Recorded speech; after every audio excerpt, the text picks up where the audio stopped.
This presentation is being made to help you better understand your natural defense against threats to your health. So, let's talk about your immune system. Your immune system is what protects you from disease. It is our first line of defense against illness and disease, and its role is to seek out invaders which attack our bodies constantly. In order to best protect us, our immune system must be able to recognize threats, respond to those threats, and then be able to remember those threats if they attack us again.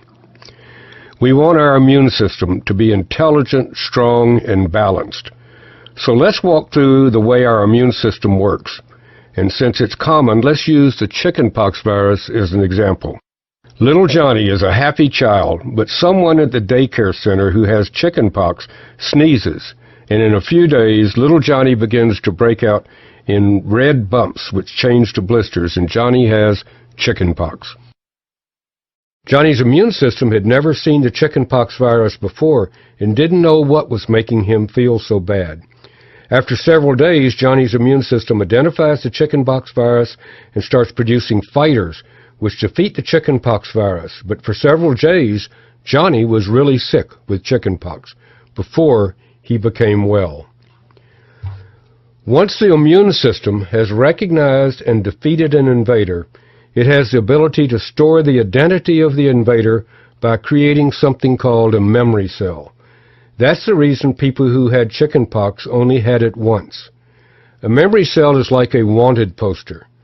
The memory cell forever carries the identity of the chickenpox virus around your body, and if the chickenpox virus ever appears again, the memory cell immediately sounds the alarm, and an immediate, overwhelming production of immune system fighters is produced, and you don't become ill. You don't even know you've been exposed because now you have immunity. Isn't that a wonderful word, immunity? Immunity, it means you have protection. But the problem with developing immunity this way is that first you had to become ill, like little Johnny, before you became well. The second way that you develop immunity is through a vaccination. Here's the way a vaccine works, again using the chickenpox virus as an example. The chickenpox virus is weakened, so it can't reproduce and cause harm. It still has the same appearance, but it can't cause disease. A person is vaccinated with a harmless chickenpox virus. Your immune system thinks you have been attacked by the real harmful virus, and it develops fighters to defeat the supposed threat. It thinks you really had chickenpox. Your immune system develops memory cells so that later, if a harmful chickenpox virus enters your body, you have instant recognition and an overwhelming immune response, and you don't become ill, and you have developed again that wonderful word, immunity. That's the way a vaccine works. The problem is, however, that there are so many germs, viruses, bacteria, parasites, and fungal organisms, and there are so few vaccines. So let's review a moment how we have developed immunity. We can develop immunity and thus protection by actually having a disease, like chickenpox, where we finally figure out the identity of the invader and store a memory cell which protects us against exposure in the future. We can also receive a vaccination, which basically tricks our immune system into responding and therefore producing those memory cells which recognize a particular threat and give us protection or immunity. And until recently, these were the only two ways that could assure you of being protected against disease from invaders. Now there's a third way, and you need to know about something that has been discovered. Wouldn't it be wonderful if we had a factory where we could produce memory cells, the same type of memory cells that our immune system produces after we had an illness like chickenpox or after we receive a vaccination?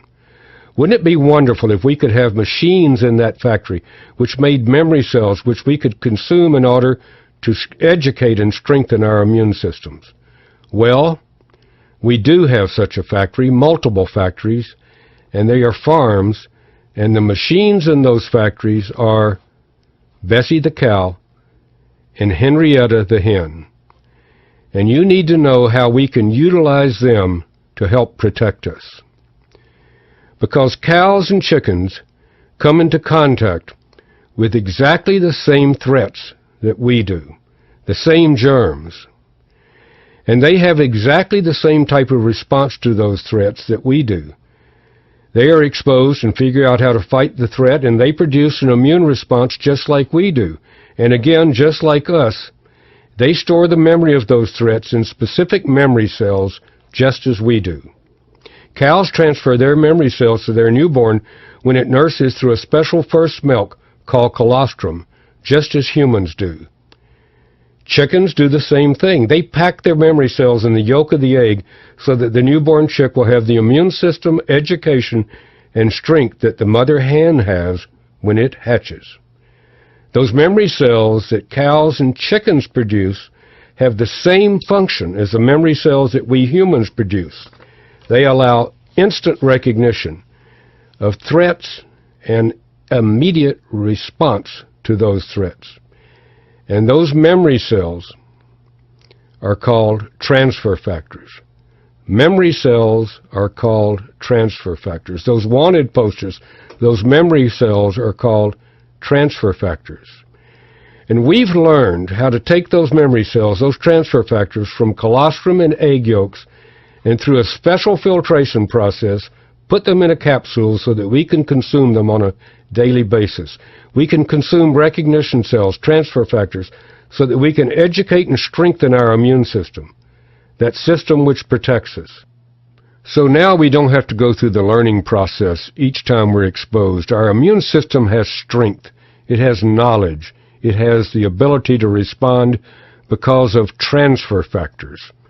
Transfer factors, those memory molecules which educate our immune system and give it the ability to respond immediately because it's able to recognize threats through those memory cells which act like wanted posters.